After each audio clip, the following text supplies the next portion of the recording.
Hi, everybody. This is Silvio Canto in Dallas, Texas, Tuesday, March the 20th. Welcome to our video commentary. Well, there's been a lot of talk about Facebook, hasn't there, over the last 24, 48 hours. A lot of talk about privacy and Facebook and politics. Look, it was inevitable that politics and social media would mix or would meet in our country. I mean, after all, so many people spend so much of their time on social media, and the politicians obviously want to reach you through social media. So it was something that was bound to happen.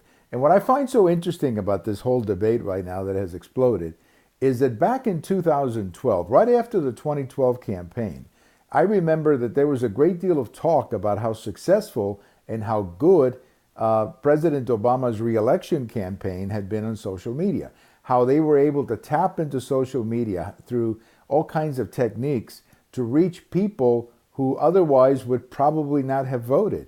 They were called voters who were not politically interested or engaged in politics, but yet voters who had different interests and therefore could be reached through these interests and things that they could discover through social media.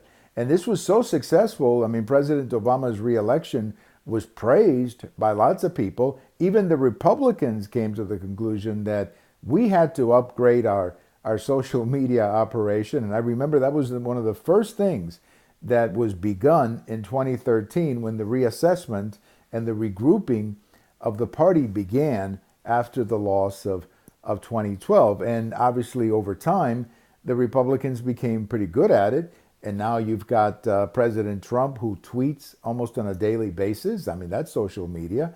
And you have obviously other Republicans who use social media very effectively. So I'm not surprised that social media and politics have come together.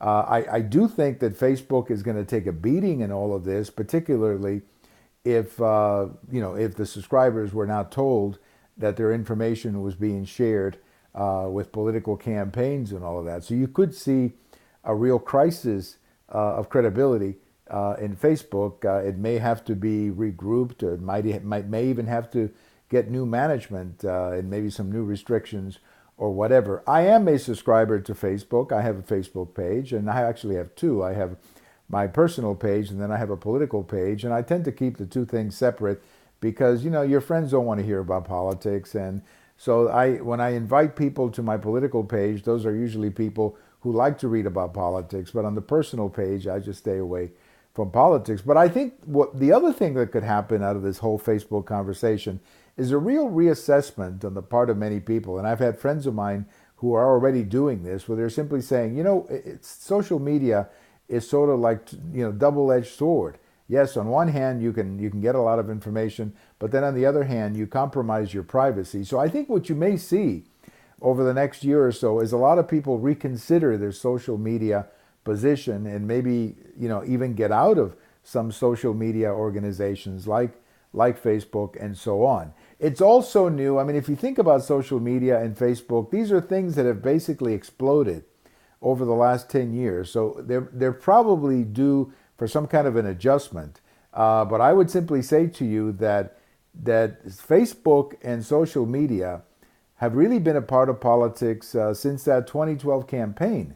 And a lot of the Democrats, a lot of the liberals who are blaming this on Trump, like they blame everything on Trump, they need to go back to 2012 and read a little bit about what was being said about how effective and how good President Obama's reelection had been because of their use of social media. In fact, it was President Obama and his reelection that I think got everybody to see social media as a potential friend of political campaigns. So it's going to be interesting. It's going to be interesting what's going on and what will happen with Facebook. I understand that the leader, the CEO of Facebook, has been asked to come to Congress, and I'm sure he'll get a grilling when he comes to Congress and gets to hear questions from some of those senators who are probably going to communicate to him that their constituents are pretty angry about violations of privacy, and they should be. I mean, your privacy should not be compromised without your consent, or this information shouldn't be shared without your consent. Well, we'll see what happens. It's going to be interesting what happens to Facebook. Have a great day, everybody. Enjoy the rest of your day. Enjoy the first day of spring. I think it is today. All of these videos are on YouTube, on Twitter, as well as my blog. Bye-bye, everybody. Maybe I'll see you on Facebook. Bye-bye.